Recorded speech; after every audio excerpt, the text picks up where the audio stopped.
Hello, I'd like to deposit this to checking. Fate is a fickle master. What? The future is uncertain. Okay, and what's my account balance? The horizon is cloudy. I see a long, treacherous voyage filled with great peril. Look, can I just get a deposit slip or something? A fortune bank teller. Surprising. What's not surprising? How much you could save by switching to Geico. I see a yellow-eyed serpent and a low APR. Geico. 15 minutes could save you 15% or more. Mike Ryan is swaggering now, telling everybody that they're not allowed on the bandwagon, that Miami's only 3 games back of the Cavs, that he wants to take a bump of that culture bleep. He was offering a bump after the... First of all, I saw Sports Miracle last night. Sports Miracle. Really? That's right. Wayne Ellington making a 2 to win a game is not something I would live long enough to see. He took a 2? He took a 2. He made a layup. They were so surprised that he could do anything other than shoot threes that it won the game last night. Stugotz, he drove baseline and won it at the cup. It was like seeing a unicorn. Like seeing a unicorn fly out of his butt. It was crazy. Has he ever done that before? He's never made a layup before. Don't need to look That's it the up. first 2 he's ever made. Spurs run that set back-to-back in game-winning scenarios against the Jazz. Josh Richardson had it. Spo drawing up plays that have gotten game winners at the basket. That was the Wildcat play where they actually throw it to the quarterback down the field. You never have to. The quarterback's always out there on the Wildcat play doing what Jay Cutler did this season. Right. He's just out there so a body can be out there. You don't expect that guy and that play to win the game, but they beat Toronto last night with Ellington at the rim. And now Mike Ryan is saying he was with this team all along. Yeah, all you guys wasting your time, putting on your turnover chains, getting all excited about a team that was going nowhere, fighting with Major League Baseball like anybody cares in January. Mm-hmm. This is Heat season. That's SZN, Heat season. What is that? Who are you being there? You're being like Tony Siragusa in that Ed Norton Spike Lee movie where he was a Russian gangster. Heat season. I'm down with that. Culture season. How do I say it? Season.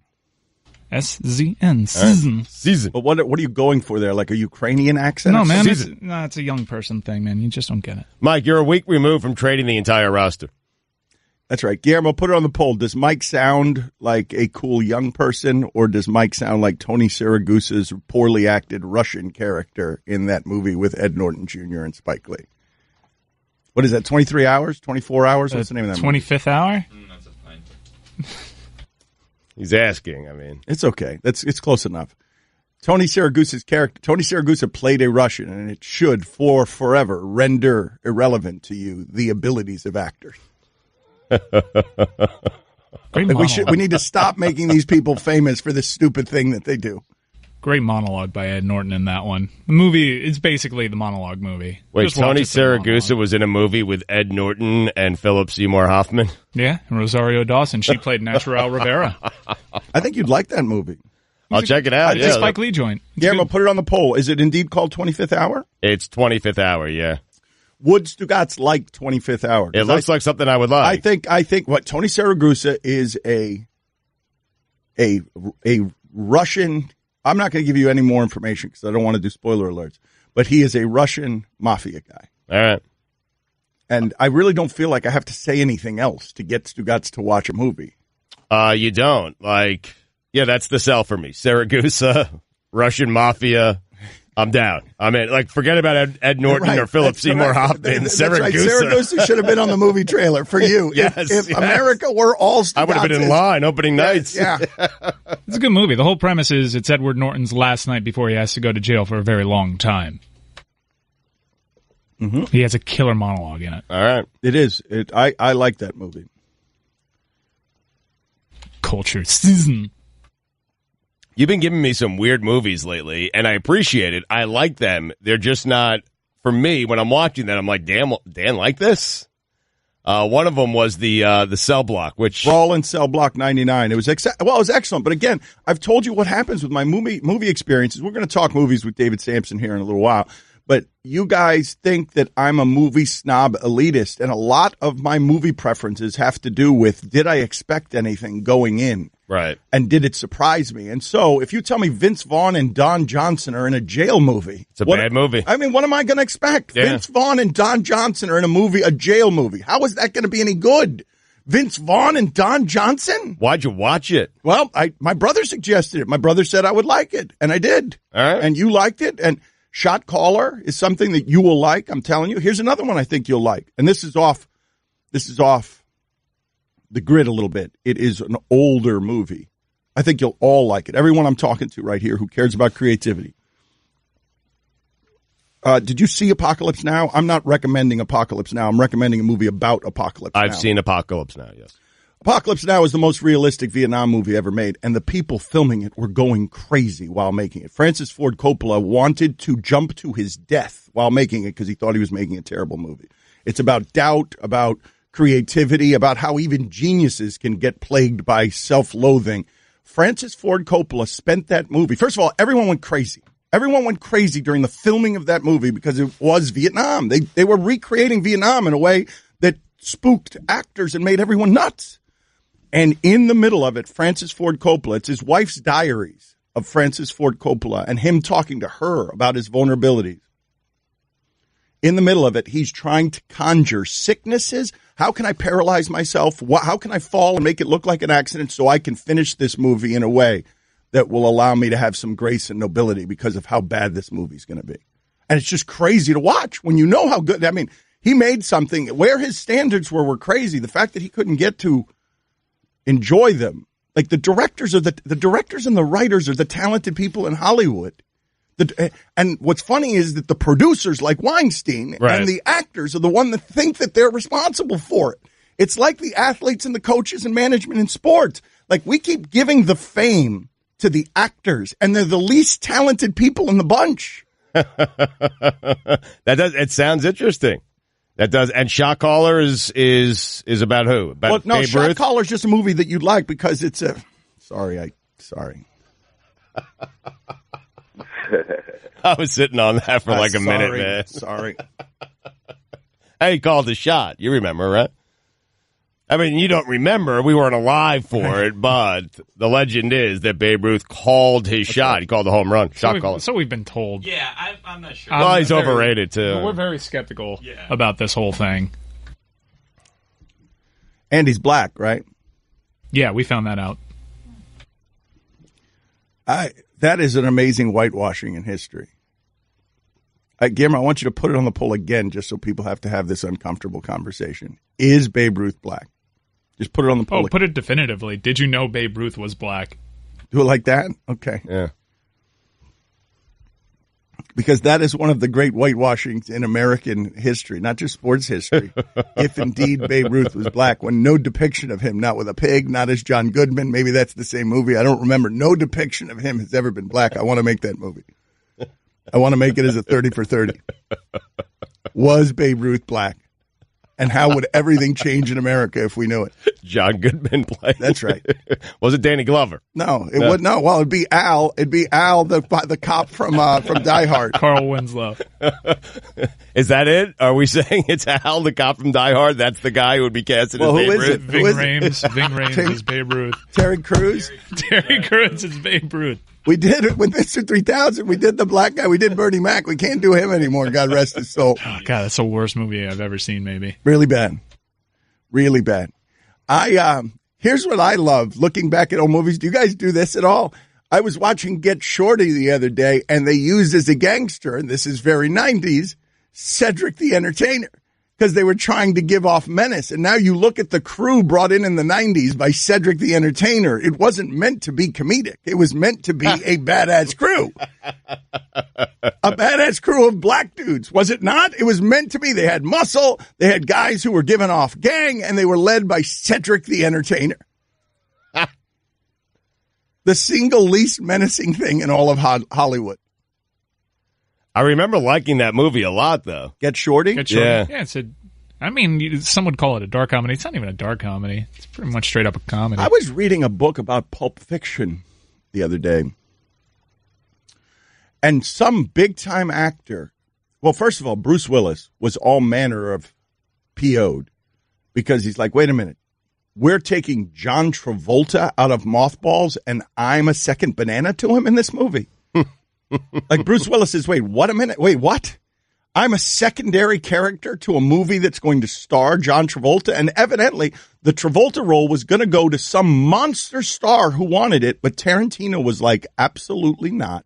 This role is for Travolta. Travolta is the one who needs to be playing this. And he totally resurrected John Travolta's career. Speaking of where directors and writers bail out actors, John Travolta is one of the sweat hogs. John Travolta's career was dead. Tarantino made it something that lasted another 20 years. The studio wanted a bigger star, so the original possibilities were Gary Oldman, Alec Baldwin, and Michael Keaton for the role of Vinny Vega. And then after that fell through, Tarantino went to Michael Madsen, one of his favorite character actors. That's the guy. That's who he was going to Madsen, the Reservoir Dogs ear cutter. Spoiler alert. And Madsen couldn't do it. Madsen chose another project. Yeah, I think he went to Wyatt Earp. And then John Travolta played the role of Vinny Vega, and now you have a universe because if you pay attention to Reservoir Dogs and Pulp Fiction, the strong belief is that Vinny Vega and Madsen's character in Reservoir Dogs are actually brothers. Mm-hmm. How about that? Mm-hmm. It's amazing if you look at the IMDb on Travolta leading up to Pulp Fiction and then after Pulp Fiction, because you're right. His career was dead. He had done nothing, and then it just kind of took off right after that movie. He got every role. Yeah, he was just waiting for Look Who's Talking sequels. He was done. Travolta was totally done, and Tarantino brought him back from the dead. And he had one of the great runs. Mm-hmm. I mean, no one tops Nick Cage 96, but he came pretty close. I'm telling you that I could make the argument if, we'll get into fistfights with anybody over what the best movie ever made was, because that's such a difficult question. But if you tried to make the argument on behalf of Pulp Fiction, you would not get a lot of fight from me. It's pretty good. I mean, True Romance, for me, I think A Few Good Men, True Romance, those are my favorite movies. Yeah, and of Shawshank, course, Cobra. Yeah. And Cobra. Yeah, perfect movie. I was listening to this podcast that Bill Simmons did, where he and his crew break down Face Off sort of scene by scene. And they were telling a story about how Nicolas Cage invited John Travolta to a winter home for a weekend so they could study each other. And I want a documentary made on just this. That needs to be Simmons' next documentary for HBO. He's got this Andre the Giant one coming out in a little while. Let's make a dramatic movie in which they reprise their roles. No, Mike, that's right. Get them. Yeah. Have them play themselves and just do that weekend meeting in the cabin where they were studying each other. Because those are two of the weirdest people in the history of weird behavior. And that would be amazing. The stories you hear about actors, Stugotz, like it's interesting how people become mutated by fame and money. And Ed Norton Jr.'s career has fallen apart. He's just Ed Norton. You're making him Ken Norton Jr. That's a fine. Yeah, it's a big one. Ed Norton. Wait a minute. He's just Edward Norton. You made him. Wait a minute. Isn't Ed Norton Sr.? Guillermo, put it on the poll. He's certainly not famous. Guillermo, put it on the poll. Is calling Ed Norton Jr. a fine for Dan? Of course it is. I will live by whatever the audience says. I called him Ed Norton. Ed Norton is what I called him. You called him Ed Norton Jr. I know, but I got the Ed Norton right. No. Yeah, but you're adding a junior because you got confused with Ken Norton Jr. I didn't call him Ken Norton Jr. That would be a fine. If I called you Dan Le Batard Jr., would you look at me odd? Like, would you give me... but I wouldn't fine you. Hi, everyone. Stugotz here. Support for the Dan Le Batard Show podcast comes from our friends at Rocket Mortgage by Quicken Loans. Chances are you are confident when it comes to your work, your hobbies, and your life. Rocket Mortgage gives you the same level of confidence when it comes to buying a home or refinancing your existing home loan. Rocket Mortgage is simple, allowing you to fully understand all the details and be confident you are getting the right mortgage for you. To get started, go to rocketmortgage.com/Stugotz. That's rocketmortgage.com/Stugotz, STUGOTZ. Equal housing lender, licensed in all 50 states. NMLS consumeraccess.org number 3030. Dan Le Batard. You know what? He got me excited for baseball season in this Marlins team. He really did. You are so full of it. Not even close to fired up. Stugotz. Last time you went to a Marlins game, you went in a Mets shirt, and they put you on the Jumbotron. They sure did. This is the Dan Le Batard Show with the Stugotz on the ticket. Want to talk movies with him, but we have to stop because Mike Ryan has gotten an alert on his phone. Mike, what does that alert on your phone say? Shannon says John Gruden will struggle. I say he will be great. We debate. At Undisputed, 9:30 a.m. FS1. Should I not do a 9:30 a.m. segment because everybody in America will be tuned in to Shannon and Skip debating? Yeah. We'll just play white noise. All right. All right, we'll concede that time slot. David Samson, the former Marlins team president, with us. We've been talking about movies here during the show, and we were talking about prison movies. Well, let's cover all of this ground with David Samson. First off, let's review whatever movie it is that you're reviewing for us this week. I'm going to review The Shape of Water, which was directed by Guillermo del Toro, stars Sally Hawkins, Mike Shannon, and Richard Jenkins, and Octavia Spencer. Nominated for a bunch of Golden Globes. It won in the director category. He is quite a director. If you saw Pan's Labyrinth, strange guy. I'd never seen him actually in person. I kept picturing Benicio del Toro. It turns out this guy ate Benicio del Toro. Okay. But he is a genius director. And Sally Hawkins, nominated for Best Actress, did not win. She doesn't talk. She's a mute. She has a few words in the entire movie, but she tells the entire story of a lonely cleaning woman at a nuclear plant or an army plant who falls in love with an alien being. And she does it all with her face. She does it all with her body. She does it all with her hands. And it was transfixing. It's a strange movie. You have to let yourself get into it. The majority of people do not, but they should because the juice is worth the squeeze. Mike Shannon is very good as a character actor. He's great. Jenkins, I love that dude. Dave, I think that guy is so good. I think he's one of the best people doing it in Hollywood right now, and he makes great choices with the movies that he picks. And that's what he has the right to do because he's not a leading man. So it's really cool when you can be Tommy Lee Jones used to do that. Not a leading man, but chose good movies to be in. And that really is what Mike Shannon does. There's some gore in this movie that's surprising. There's romance. You have to get past the fact that there's a mute who falls in love with an alien, and they have sex, which is not a spoiler alert. It is very bizarre. And ends with this amazing sort of poem about water and about you are everywhere is the last line of the movie, spoiler alert. And it just shows that it is possible for two people to fall in love when they least expect it. David, what's the best acting job you've seen with the fewest amount of words spoken? Oh, that is a good question. That's a hard question. That's a tough one. I'm sorry.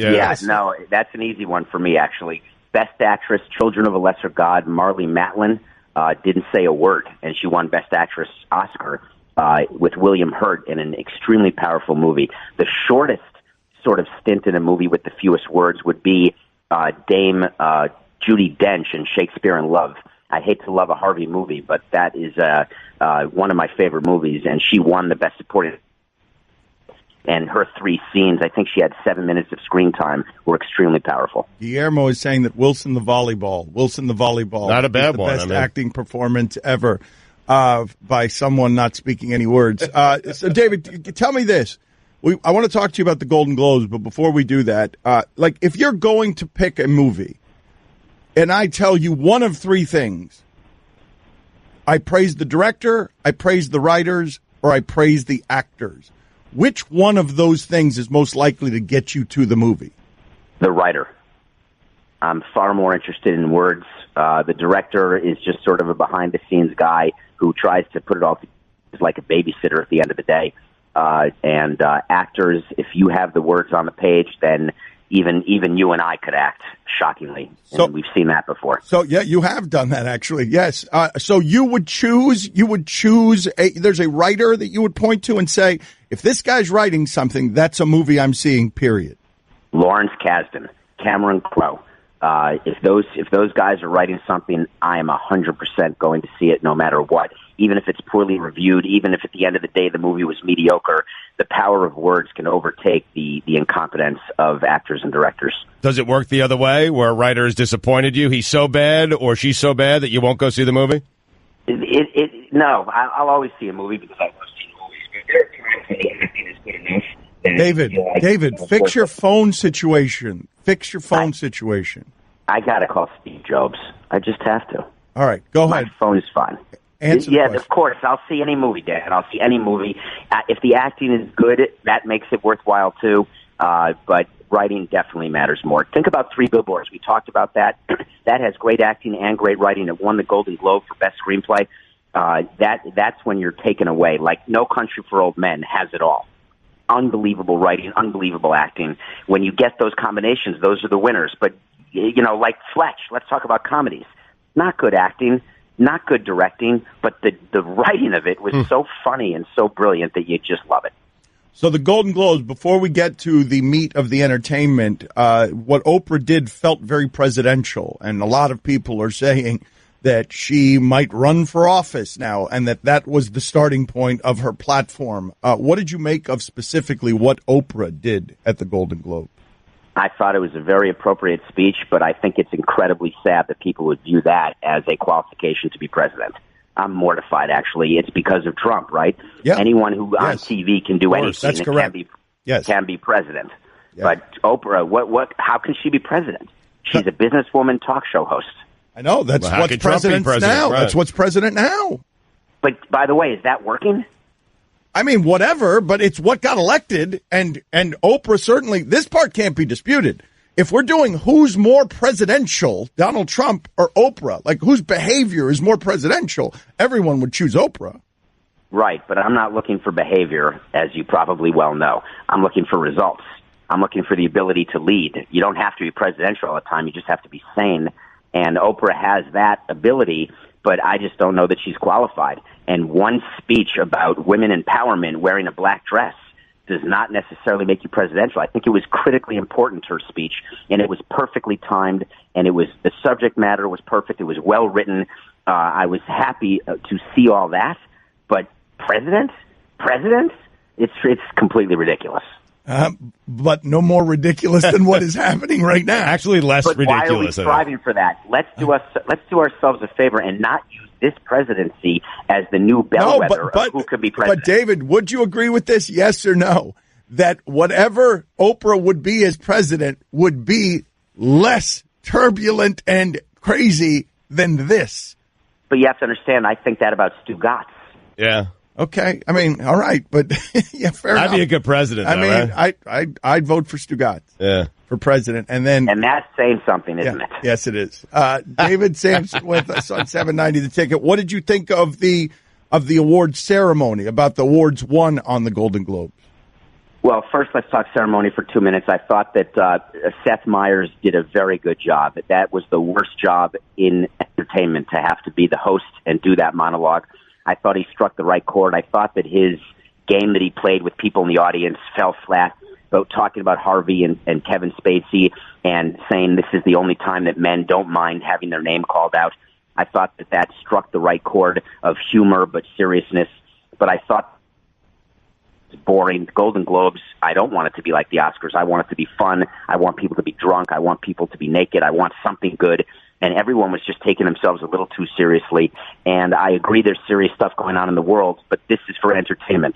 It would be the same as a baseball team standing up in the middle of the fourth inning, taking the microphone and addressing the 49 fans at a game and saying, hey, let's talk about, collective bargaining, right? I mean, people aren't coming to a game to talk about that. I thought the awards were spot on. They split them. There were just a lot of great movies. I thought Frances McDormand winning Best Actress was perfect, but I thought her speech was horrific. It's too much, right? Just take the award, talk about something of import to you, but don't be hangry. And I just felt maybe she didn't have enough. Hold on a second. I didn't see that speech, so I don't know the specifics of what it is that you're talking about. But what I understand the perspective of Hollywood women who have been silent for too long now feel like they want to scream, and they're doing so publicly and at award shows, and they're not going to like very much being met by you, David, who comes from white privilege and is a man with power with, hey, okay, not here, ladies. I don't like the message is fine. I don't like the message being here. Well, I'm sorry. What do you want me to say to that? I mean, there's a time and place for messages. Oprah, that was the time and place for it. When you take the stage to accept an award for your performance, You're saying something by wearing the pin that says time's up, and you're saying something by wearing black. I get it, but it was 3 hours. It was too much, right? It was 3 straight hours of everyone doing the same thing. And I think it would be nice to have Oprah address it.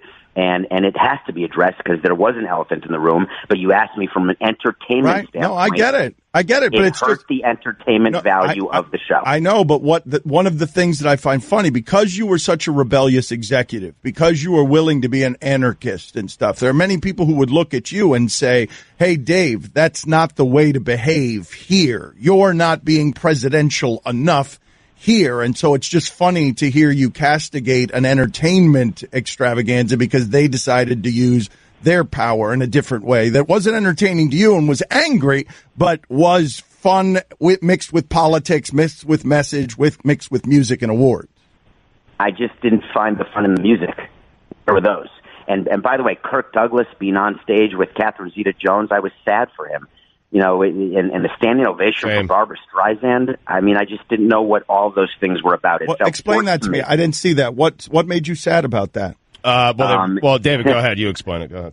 He was wheeled on stage. He's 101. They just showed a video montage of this incredibly handsome, masculine, amazing young man, and then they wheel him on stage, and you feel as though he was Bernie from Weekend at Bernie's. And it freaked me out because it made me feel old. And then they let him talk, and you couldn't really understand him. So he got a pity ovation, which I don't think is worthy of him because he's such a great actor, such a great patriarch. Why put him out front? It's sort of like when Reagan had Alzheimer's, they stopped making public appearances because why have people remember him that way? Dave, I'm just marveling that this is coming out of your mouth when you guys debuted a ballpark by doing the same thing with Muhammad Ali. Like, I'm marveling that this is specifically what I'm talking about when I can't believe that you're the executive that's looking at some of these things in entertainment and saying, I don't think that belongs there. It certainly makes you wonder the kind of power I had or didn't have, doesn't it? Yeah.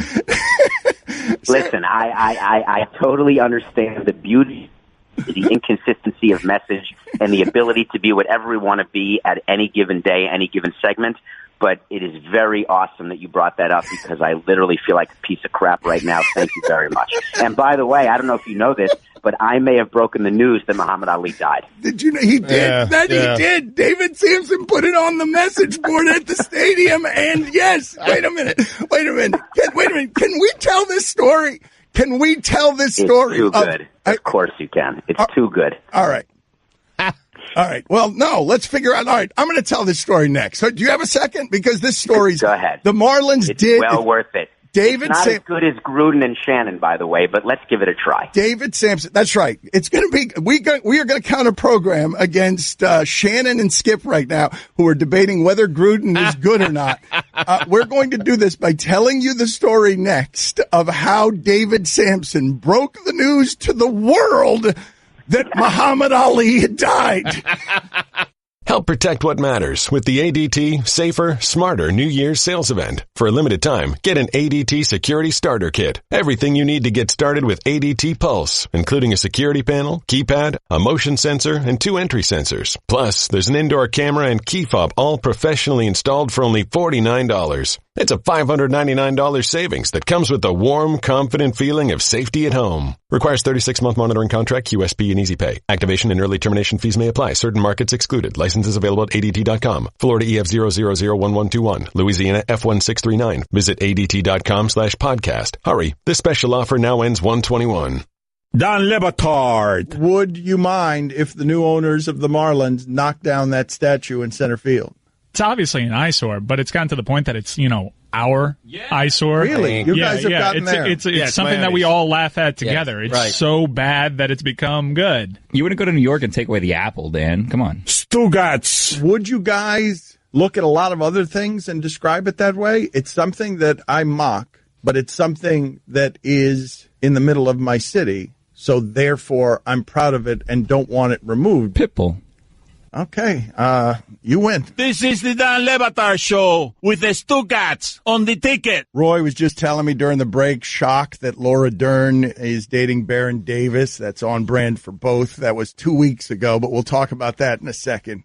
It's on brand for both? Yes. All right. Baron Davis and Laura Dern, all of this is amazing. We'll talk about it more in a second. And I want to get also to this Ali story, because do you guys remember the details on some of what happened? Or let me explain to you. I remember the story. I don't remember. I remember the headline. I don't remember any of the details around the story. Let's set the picture best we can so that I could put you inside of a text exchange where I was badgering him at what was a very uncomfortable time in his life, where it appeared to everyone that he was breaking the news that Muhammad Ali had died to the world. Okay, so this is the setup.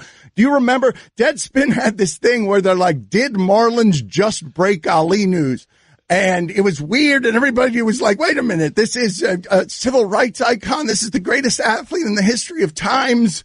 I just Googled it, and I'm just reading funny headlines. No, the whole thing was amazing as it was happening, and you know how much I like anarchy, but I didn't realize. So this comes across my computer at home, and I'm like, wait a minute, what? What? The Marlins are announcing that Muhammad Ali is dead. And so I just text David Samson, did you kill Ali? And the response is yes. David, you take it from here. June 3rd, 2016, I'm sitting and watching a baseball game back when I was still employed. And I can't remember whether we were winning or losing because it didn't matter. I was just sitting in the Diamond Club. Probably losing. The odds are good that we were losing.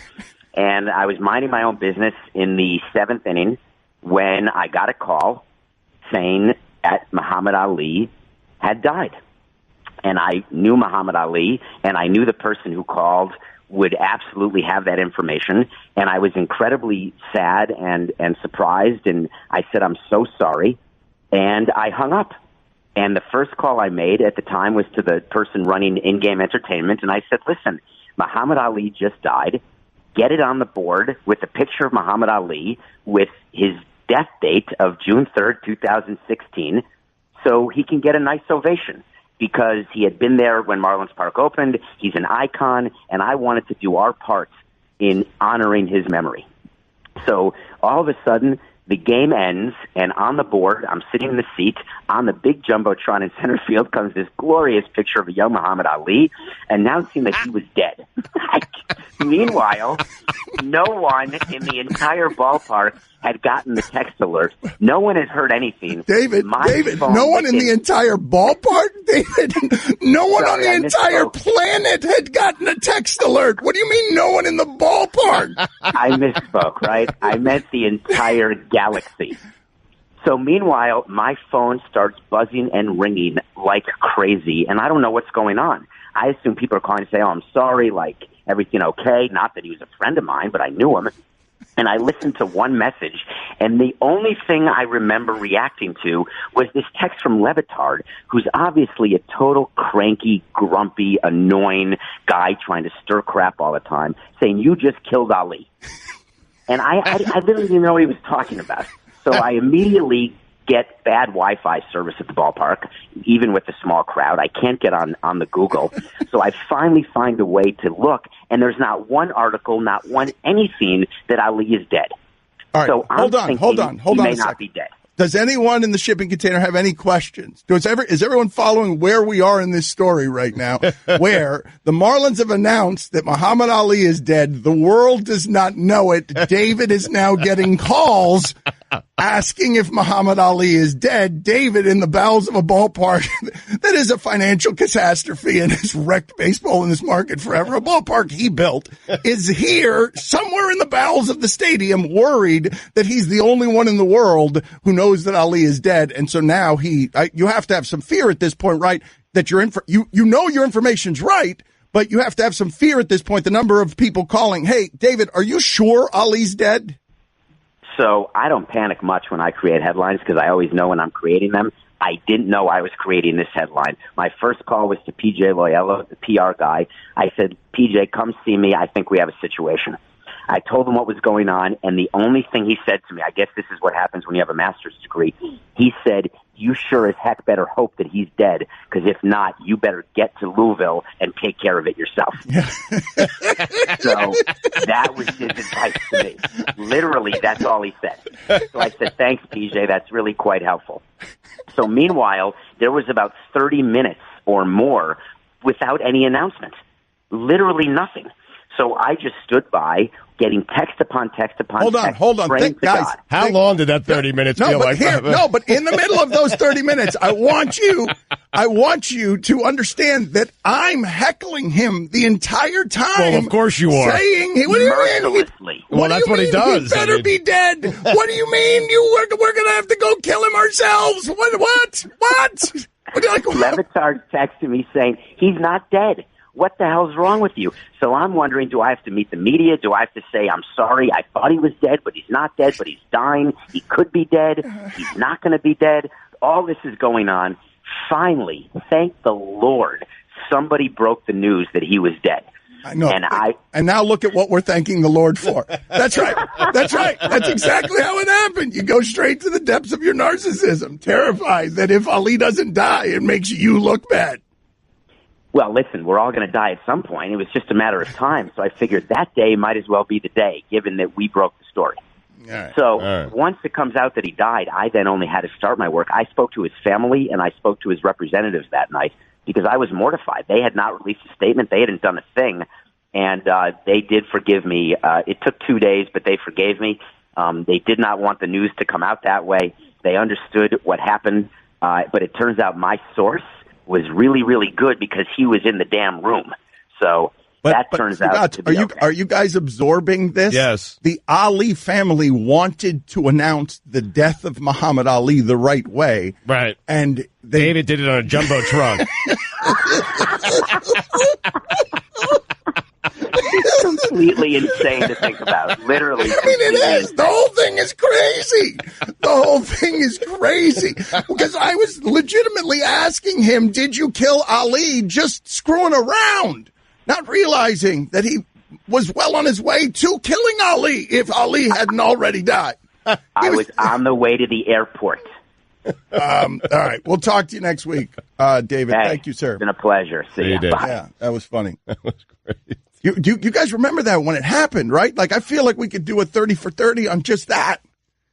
On just the idea. Just the Ali part of it? But just the idea that the Marlins broke the news. The Marlins broke the news to the world that the world's signature athlete, or certainly America's signature athlete, had died. That's the story. That's how that happened. Tell me there's not a 30 for 30 somewhere in there. There is something in there. The headlines the next day are fantastic. Samson, Marlins never intended to break news of Ali's death. I mean, honestly, it was. When I was watching it happen, it felt like the moment that I saw a home run ball bounce off the head of Jose Canseco, where I'm like, wait a minute. Wacky Miami hijinks at the height of everything sports. Why is all of this so crazy? Why am I singing? I don't know. A sort of Ethel Mermaning. Are you guys not finding this as funny as I do? No, it's hilarious. I mean, listen, I'm still haunted by the way the Marlins opened that park. Let's think. But this is what I'm saying. I want to take you through all the steps of Miami's history here and what just happened on this show. David Samson was really bothered, and you were, that they dragged out Kurt Russell at the Golden Globes at 101 years old. Douglas, that's a fine. Kurt Russell, man. And we were trying to find ways for you to avoid this Edward Norton Jr. fine.